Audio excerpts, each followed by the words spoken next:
Hi everyone. As you know, I am Jaclyn, and I'm very happy to introduce you a mini project of mine this year. 2018 marks a special year for me as it has been 10 years since a particular incident had happened to me. 10 years ago, I almost lost someone close to me due to mental health issues. It was traumatic because it made me question how much I was there for that person, or rather, how much I wasn't there for them. It really made me look at whether I had my priorities straight. I've learned so much from this person, and I continue to learn from this person today, so I'm very grateful for that. It's broadened my perspectives, both professionally and personally speaking, in terms of making me think about me being Chinese and what that means in the mental health world. In fact, there is a lot more to it when it comes to mental health in East Asian communities, in terms of social and cultural aspects, such as stigma. So there's shame with having mental health issues, and there's a lot about saving face, or what that means in terms of protecting one's reputation. So that is quite strong in East Asian communities. There's also a lot of suppressing of emotions and not talking about these issues at home with the family or with friends. And reality has it is that it's a lot harder to talk about mental health than what those Bell campaigns say, to just simply let's talk. So the purpose of this is that I'm hoping to create this monthly video blog, and hopefully it starts a casual conversation around mental health in East Asian communities, so more people can start thinking and talking about it. It hopefully addresses the stigma around mental health and breaks that stigma. And this is not necessarily about throwing around technical words, but to me, it's useful to learn some as we go. For me, I'm open to differing opinions, and that's really the point of dialogue, to share varying perspectives and broadening our understanding. And I'd like to be clear too that this is not the way or right way of talking about mental health, but to me, it is one way to talk about it, which I hope would broaden your thoughts of what mental health is like from an East Asian perspective. As someone who works in the education sector in various degrees, teaching, research, workshops, and even as a student working on my master's, it's a goal for me to start such conversations, as it's important, and sharing my story is a good start, which I will share in a bit. I also feel like I'm also very privileged to have access to resources, and that not only means material resources, but also having people and communities in my life where I've been able to learn more about mental health, and I like to share what I've learned. And that goes to my point about accessibility. This video blog hopefully makes it more accessible for others to think about such topics. And those of you who know me well know that I prefer one-on-one conversations or small groups, and I wish I had all the time in the world to sit down with each and every one of you to talk about mental health, but that's just not possible.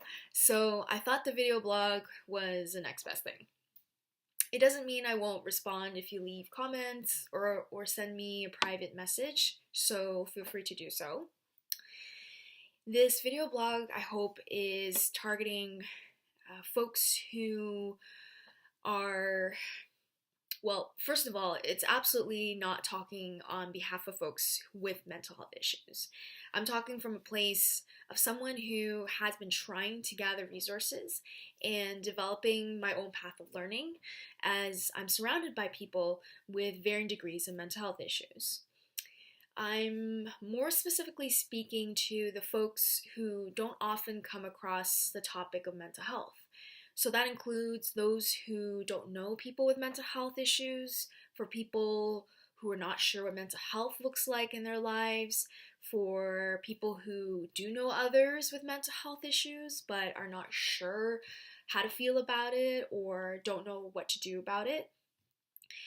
And another thing I like to be clear about is that this video blog is not therapy and not necessarily an online source, but as I said earlier, this may be a place to start thinking about it so you can look into more resources. Although I've specified mental health within East Asian communities, I think in some ways it can be relatable to non-East Asian folks as well, as there may be similar cultural and social aspects.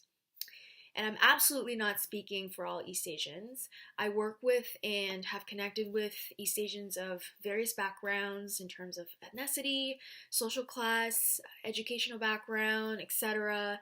So this is me speaking generally of what I've encountered and my own lived experiences. I've been fortunate to have many opportunities to connect with a wide variety of people, and I hope people of all ages would talk about it. This is an intergenerational issue. For me, and at this point, I just want to wrap up this video entry with my story. For this month, I thought I'd focus on how prioritizing mental health has made a positive impact on me.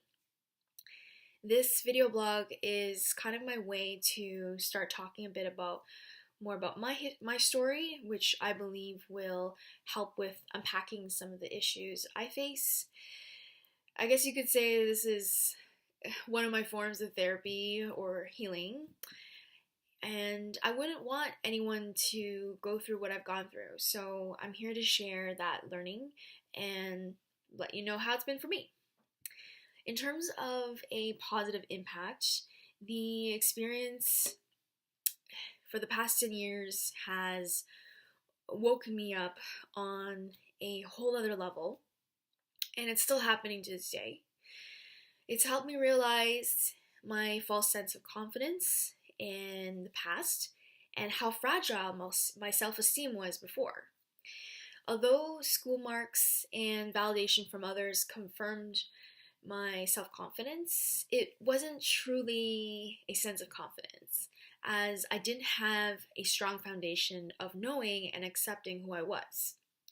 Recognizing the role of mental health in my life has been one of the best things that's happened to me. It's about truly embracing my issues by becoming aware of them, as opposed to denying them or putting them aside. For me personally, some of the things I've encountered are anxiety, overthinking, and overworrying, which has adversely affected my mood and sleep. So acknowledging mental health as an important part of my life has helped me get over many of these challenges. I don't feel comfortable with the idea that there needs to be a traumatic event that happens in your life in order for you to become more aware. So I'm happy to share my experiences here with you so that you wouldn't need to face what I've experienced.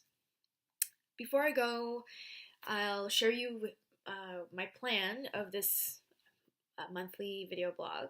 I hope to post monthly around the middle of the month.